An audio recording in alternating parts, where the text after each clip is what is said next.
कौमी राजधानी दिल्ली के मेहरौली में रात के अंधेरे में डीडीए ने सदियों पुराने मजार, मस्जिद और मदरसा पर बुलडोजर चला दिया है। अदालत में मामला ज़ेर समाअत के बावजूद डीडीए ने 700 साल पुराने 100 से ज्यादा मजार, मदरसा और कुतुबुद्दीन अल्तमशी के दौर की मस्जिद को जमींदोज कर दिया है। दरअसल इसी महीने की 4 जनवरी को एडिशनल चीफ सेक्रेटरी की सदारत में दिल्ली सेक्रेटेरिएट में मजहबी कमेटी की मीटिंग हुई थी, जिसमें कमेटी के मेंबर के अलावा दिल्ली वक्फ बोर्ड के सीईओ भी मौजूद थे। मीटिंग में मजहबी कमेटी की जानिब से मेहरौली में बुलडोजर कार्रवाई का फरमान जारी कर दिया गया। हालांकि मीटिंग में वक्फ बोर्ड की जानिब से एक खत भी दिया गया, जिसमें कहा गया कि सारी जमीन मदरसा और मस्जिद दिल्ली वक्फ बोर्ड की है, इसे तोड़ा ना जाए। लेकिन मीटिंग में वक्फ बोर्ड की इस बात पर तवज्जो नहीं दी गई और बुलडोजर चला दिया गया। ये पूरा मामला दिल्ली हाई कोर्ट में ज़ेर समाअत है। अदालत में 4 तारीखों में डीडीए समेत कोई भी एजेंसी पेश नहीं हुई है। गुज़िश्ता रोज हाई कोर्ट ने नोटिस भी जारी किया था, लेकिन डीडीए ने अदालत को नजरअंदाज करते हुए सदियों पुराने मजार, मस्जिद और मदरसा को जमींदोज कर दिया। आज की बड़ी बहस में आज बात इसी पर करेंगे, डीडीए की कार्रवाई पर कि आखिर इतनी जल्दी क्यों थी। बहस का आगाज करें, लेकिन उससे पहले देखिए इस मामले से जुड़े लोगों ने क्या कुछ कहा है।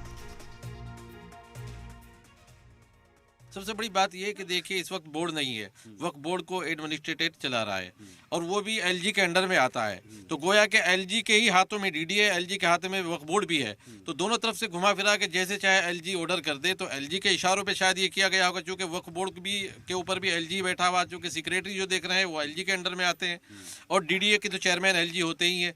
एलएनडीओ हो या डीडीए हो या कोई वक्त बोर्ड हो, इस वक्त सब मिल करके एलजी ही देख रहे हैं।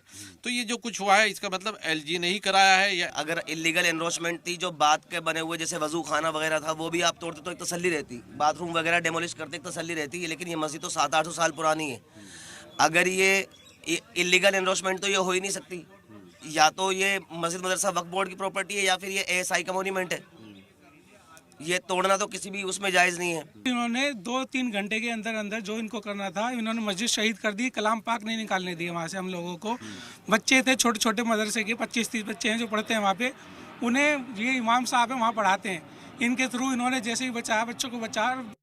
सुबह तड़के ये पूरी कार्रवाई की गई, बुलडोजर कार्रवाई की गई। अखूरी मस्जिद जिसे जन्नातों की मस्जिद भी कहा जाता है, 700 साल पुरानी ये मस्जिद है और इसे डेमोलिश कर दिया गया। इतना ही नहीं, कई मजार भी यहाँ पर डेमोलिश की गए हैं और मस्जिद के साथ साथ मदरसे को भी बुलडोजर कार्रवाई के तहत यहाँ से हटा दिया गया है। साथ ही साथ सवाल खड़े हो रहे हैं कि जब मामला दिल्ली हाई कोर्ट के अंदर ज़ेर समाअत था और डीडीए बार बार नोटिस डीडीए को भेजा जा रहा था, लेकिन डीडीए के जरिए कोई पेश नहीं हो रहा था एजेंसी के जरिए, फिर इतनी जल्दी क्यों थी इस मस्जिद, मजार और इसके साथ ही मदरसे को हटाने की?